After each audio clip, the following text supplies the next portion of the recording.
Welcome back, ladies and gentlemen, boys and girls, children of all ages, to Change Ed. Changed.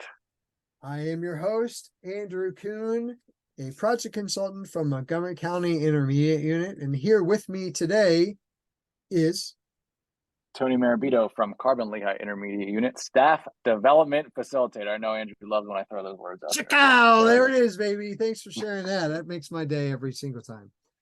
Today, we are going to be wrapping up our phenomenon conversation, which really is not fair because we're probably going to be talking about it all the time.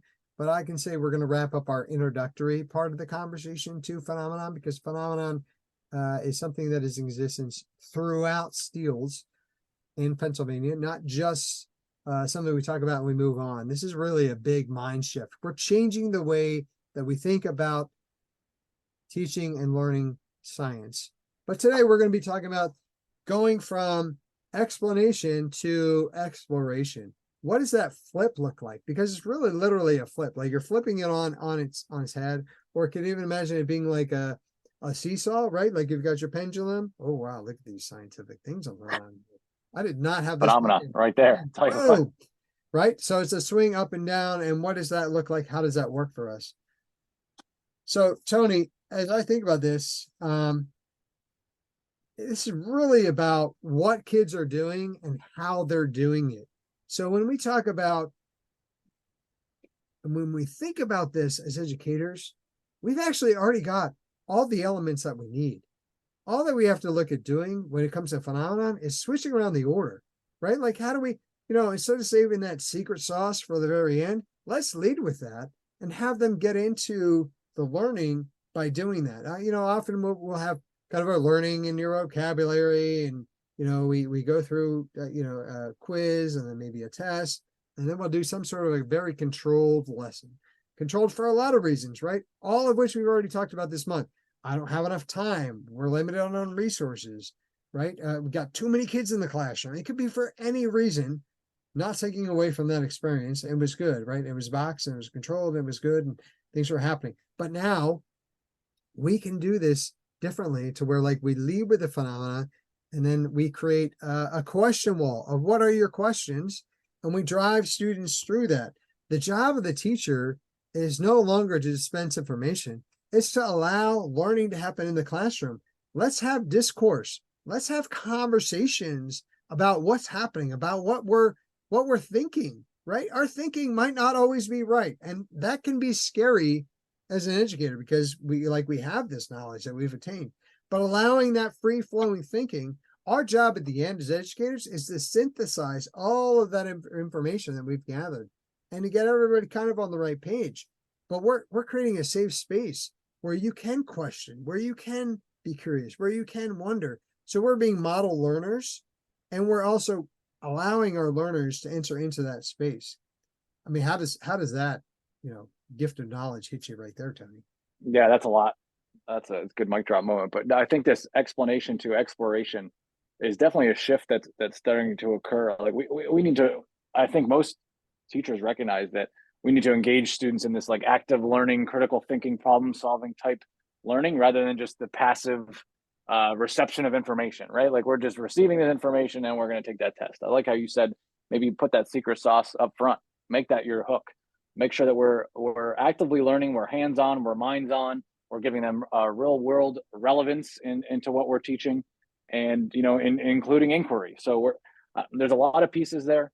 It was a lot, I think, our science classes in particular, of a lot of sit and get, and now we're kind of giving them something in the beginning and letting them explore. I think that's kind of the shift that allows this explanation to exploration type of learning happen.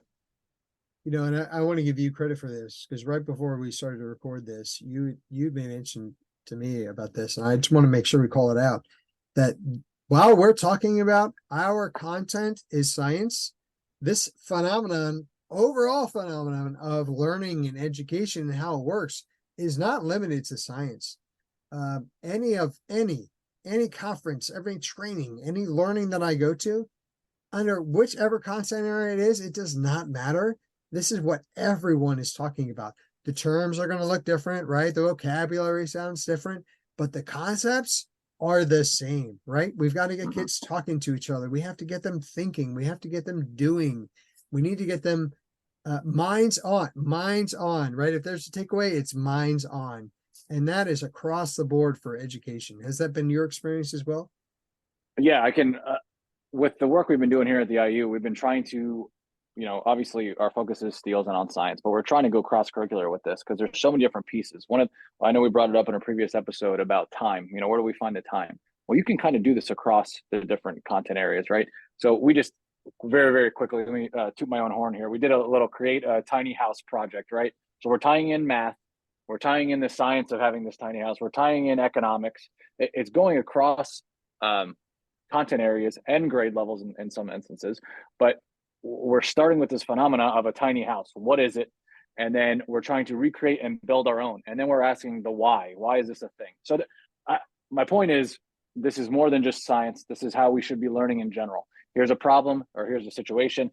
Let's dive into it. Let's ask questions. Let's have that driving question board. Because when we present this to teachers, that I'm guilty of it myself too. We can't answer all their questions because we have to get through this content. But if we have something like a driving question board, where we can look at like once a week for 15 to 20 minutes on a Friday at the end of the day, or whenever we have a few extra minutes, we kind of naturally solve some of these questions just by the learning that takes place. So there's a lot of different pieces to it, but long story short, cross content is this could be seen in all subject areas. Right. I mean, you hit on a really important key aspect, which is integration. And actually, our STEEL standards are all about integration. Even embedded in each of the standards are like, here's how you can connect to other content. Right. They already call it out because it's encouraged immensely, and how all things thrive. Right. Like the iPhone is the iPhone because of all parts STEM. And even when you think about it, all parts steals as well. That it's not that the Apple Corporation didn't sit down and say, okay, now everyone, we are going to now science about creating a phone. Great. Now let's technology about, right? Like they didn't break it out. They did all those things at the same time. They took aspects, they took them from all different areas. And when we talk about our SEPs, right, our science and engineering practices, it's the same idea, right? There are times where you're doing multiple things at once, and you're asking the questions and you're trying to solve the problems, and you're looking at it from all these different angles and saying, well, with this solution, is it going to cause other problems or other issues? So our brains are hardwired to be integrated, not to separate out. That separation that happened was systems issue, right? Like we had to, how are we going to break this out? And what does that look like and how does that work? So one thing that I wanted to mention about phenomenon that I think is important is that, phenomena can be looked at as a story, right? The theme of the book is the phenomenon, but like every good book, you don't get the answers right away. Instead, you're hooked. Then you could have your anchoring phenomenon is the theme of the book, and then you could have your supporting phenomenon that is part of that, and it's your different chapters and it drives deeper. But really, when you think about it, you have your character development, you're setting the stage, then you have your kind of your rising action, your climax, kind of your falling action, and your resolution. And you can use your question wall as even supporting that. So it's that could be your different chapters, right, that are trying to get us to this end or this conclusion. The beautiful thing about this is that a lot of this is meant to feel spontaneous, but it's not necessarily spontaneous because you, as the educator in the classroom, are the guide, right? Like you have this knowledge, you have this expertise that no one else in that room might have at this time, but you are going to be able to help guide them to that spot instead of driving them to that spot. So this is not a GPS experience. This is not a let me plug it in my phone and a machine will tell me when to turn, where to turn, how to get there, right? That's kind of like know the vocab, do this, do this, do this. You follow these directions. Instead, this is a scavenger hunt. Let's go on a scavenger hunt. Let's go figure this out, right? We don't know what we're going to run into. Like the story of Little Red Riding Hood, right? Like she ran into all sorts of things she wasn't expecting to. Your favorite story, I remember. Yeah. What big teeth you have, Tony Marabito. I mean, grandmother. So as we look at this, as we consider this aspect, remember this, we are telling a story. We're telling a story of learning that they can then tie back to. And this dates back so far in human history, right? The essence of us is telling stories. It's how we pass down knowledge. It's how we pass time, right? Before the internet machine and before screens and before watching YouTube, it was telling each other stories, right? And we talk to each other, and that's evolved as our technology has evolved. But you think about it now, YouTube, TikTok, whatever it might be, they're telling a story, Telling a right? story. Yeah. And they're entertaining you. Everything is about telling a story. So grasping this power of telling a story and doing it the way we're doing it is amazing, right? Because even in those stories, they'll start out with like, oh no, this happened. And then you go off on this tangent about how like all these other things happen, and then you bring it back to the beginning. And I think that's important when we look at it.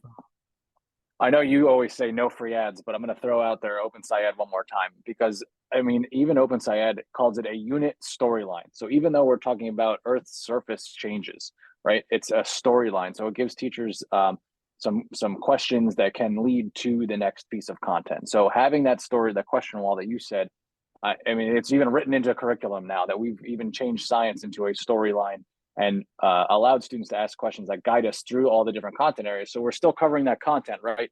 But we're following their driving questions and allowing the teacher to be creative in how do we get to the next content piece. And OpenSciEd does a great job of putting that out there and putting it in print for teachers right there.